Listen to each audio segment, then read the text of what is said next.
Hey y'all, and welcome back to Bourbon and Bones. Tonight is our 17th episode, and if you're new here, welcome. And if you're one of our faithful subscribers, welcome back. If you like what we're doing, then like, comment, and subscribe below. And also follow us on Facebook at Bourbon and Bones. Link below us. Check us out there for even more fun. So tonight we're going to talk about another cult favorite, another Buffalo Trace product, and that is Eagle Rare. This is another highly sought after bottle, 10-year-old juice, and this bottle was not actually invented by Buffalo Trace or even Stag Distillery. So let's step back to the 1970s and really the beginning of the dark ages of bourbon. There were three major ornithological fights between brands. First, in 1971 and 1974, Wild Turkey began to produce its namesake at 86.8 proof and 80 proof. And this was a very popular entry point at that time, fighting against the American whiskey market. But its 101 proof was still their main line. So also during the 1970s, Heaven Hill began to produce their own bird-based bourbon called Fighting Cock, coming in at 103 proof. And I'm pretty sure they were kind of just going after that college crowd, but it worked. Initially it was an 8-year-old and then a 6-year-old, and now it's a non-age stated bourbon.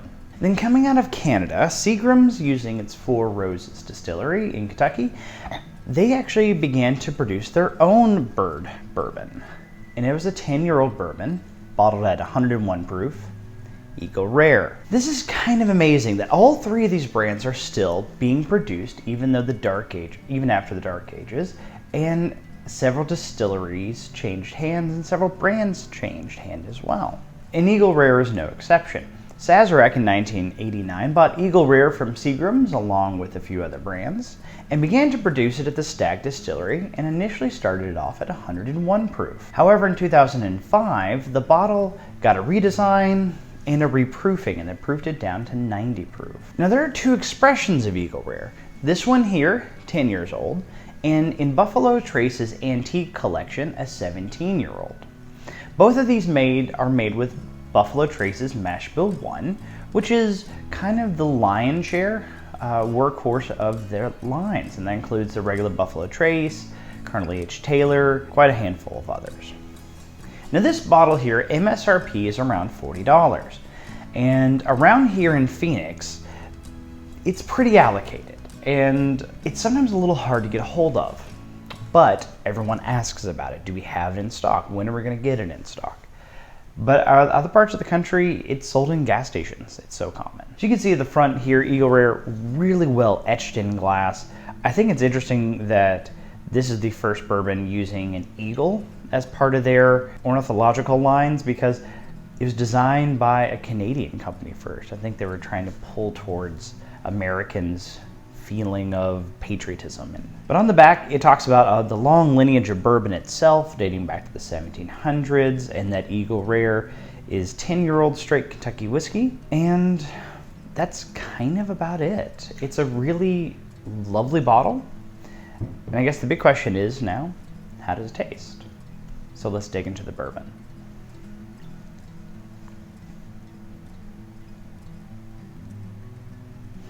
So on the nose you get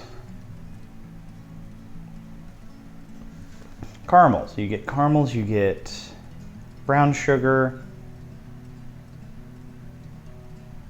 kind of a green apple scent as well.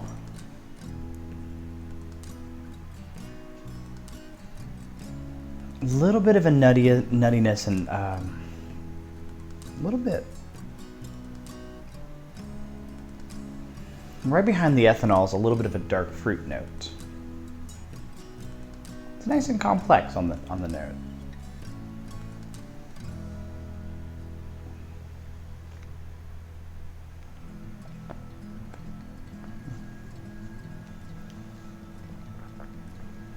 So on the palate you have toasted caramel, it's cherries, it has this really nice orange rind kind of flavor. It kind of evolves into like a maple syrupiness.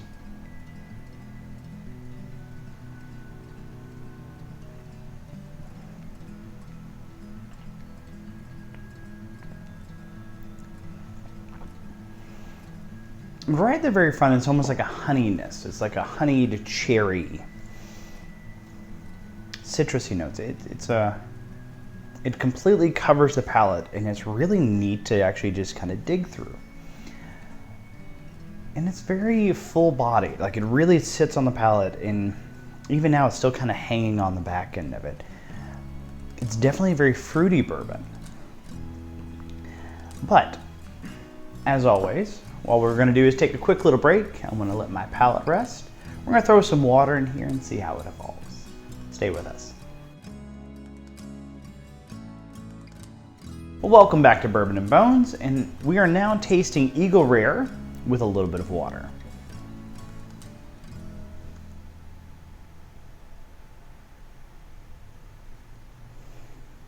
So the nose really dials back. You still get green apples, but it's almost like right after they've been cut open.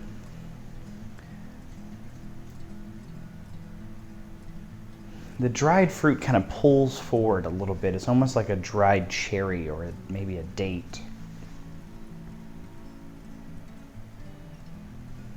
And still just a touch of honey.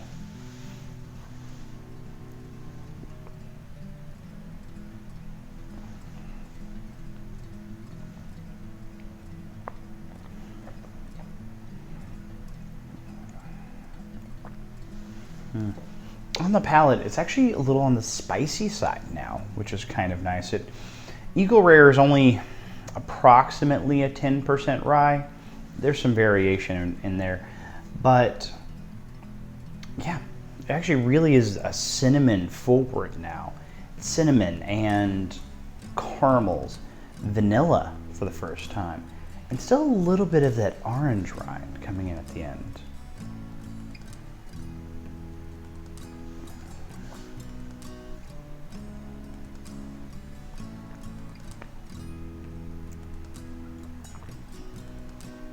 And still a little bit more pronounced honeyness to it.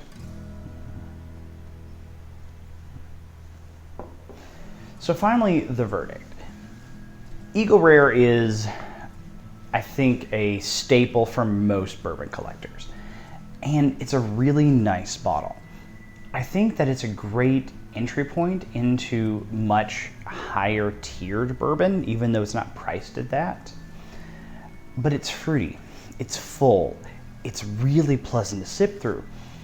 I've noticed that as you get a little bit further into a bottle, you get a little bit more cherry notes come out of it typically. I personally feel like I'm not as impressed with this as I was a few years ago.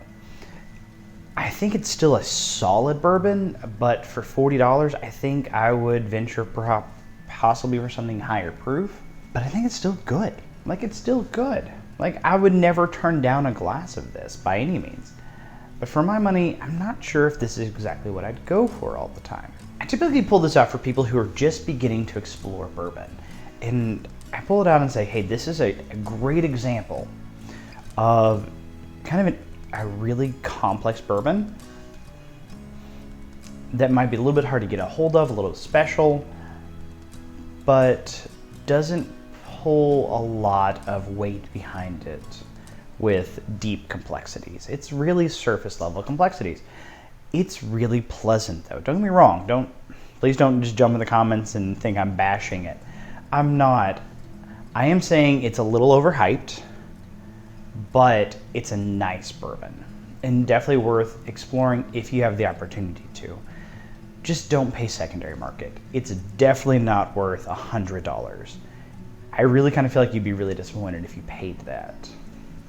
But for 40 bucks, I think you could do a lot worse. So now we're going to do our final transition tonight and talk about a little fossil I picked up when I was much, much younger, as in like 9, Annularia. This little specimen came from eastern Kentucky in the Hazard area and was found in the road cuts there with the Kentucky Paleontological Society. Now, this specimen was first discovered in Europe in 1821 by Caspar Maria von Sternberg. a gentleman researcher. And before science really became a profession and the scientific method was fully established, and before science really started to begin to explain the world that we are in, gentlemen scholars used to explore the world that we live in. And they were the first beginnings of scientists, first beginnings of the scientific method. Now they would spend their vast fortunes just collecting specimens, naming things, and realizing that there is a world much older than what we see today. Annularia grew to the height of 10 meters tall, so about 32 feet, and was most closely related to a cattail, like you actually see along lakes now. And they grew either 8 to 13 leaves, depending upon the variety. They drew it with a straight shaft, and all these little branches came off of it with the leaves, all facing upward to collect most of the sun. And so most of the specimens you find, when they have fallen down and all the leaves have kind of pushed forward, and they fossilized like that. Now this one grew during the Carboniferous period, so some 360 to 300 million years ago. And this picture here is of the world at that time. Pangaea had just split apart and had become Pangaea, and Gondwana land below it, forming a large major ice cap and dropping the ocean level a bit, exposing more land. And they grew everywhere there was water. This was also the time period when amphibians began to explore the land for the first time. Some of them got the size of a pretty large dog. And also this is when hard shells evolved for the very first time, at least our first evidence of them. And at the end of the Carboniferous period, they pretty much went extinct. Some have continued on in different family branches, but this specific fossil family died during that period of time. And they died en masse and formed incredibly dense and deep coal beds. And these coal beds are also where we get our petroleum deposits and our natural gas deposits. And they have been fueling our nation and our world since the Industrial Revolution. Now I know a lot of people say that dinosaur bones power our houses and put fuel in our cars and everything, but it's actually these plants and this plant material from nearly 200 million years before the dinosaurs evolved and roamed the earth. And so, in conclusion, we have explored a deep part of our world's past. We have explored a very interesting history of a bourbon. And if you like what we're doing here, like, comment, and subscribe us. Join us on Facebook. And as always, remember to share a bourbon with someone. Good night.